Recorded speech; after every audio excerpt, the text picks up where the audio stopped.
It's a fact. Education is a right. This right is documented in the Millennium Development Goals, the Education for All Goals, and other international agreements. For example, the Universal Declaration of Human Rights. However, in conflict-affected and fragile states, we know that this right to education is not being realized. Globally, there are 58 million primary school-aged children out of school. More than half of these children live in conflict-affected states.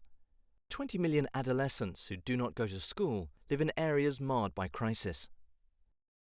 Education and the way it's implemented can reinforce, exacerbate, and prolong conflict. How? One example is history textbooks that perpetuate myths, stereotypes, or biases against certain groups. Another example might be refugee children learning in well-resourced refugee schools with good teachers, while host community children study outside with no teacher at all. Sometimes exclusion is exacerbated when education is provided only in a stable area of a country. Meanwhile, children in the conflict zone miss out on years of education. Tensions can arise when education program staff is hired from only one language, identity, or ethnic group. Alternatively, education can promote peace. It can strengthen people's abilities to disengage from fighting and to solve conflicts in peaceful ways. There are many ways this can be accomplished. For example, by supporting schools with a parent-teacher association that includes members on all sides of the conflict, or by encouraging teachers to use positive discipline, inclusive pedagogy, and unbiased curriculum in their classrooms.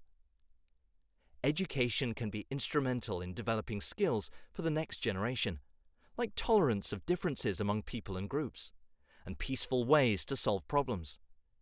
When education and other forms of humanitarian aid are provided in a participatory, transparent, equitable manner to groups on both sides of the conflict, this can also contribute to peace.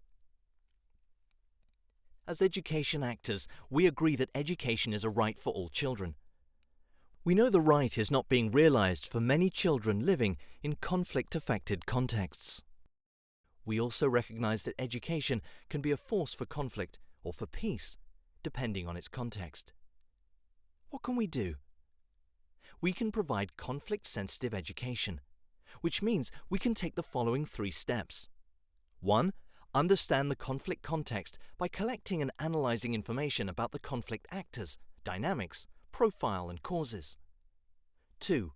Analyze the two-way interaction between the conflict context and education programs and policies by asking questions like, if I hire teachers from only this language group, how will that impact the conflict?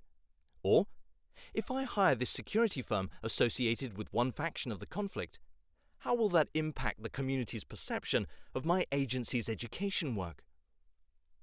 3. Act to minimize the negative impacts and maximize the positive impacts of education programs and/or policies on conflict by ensuring that the content and delivery of education services do not increase tensions and violence.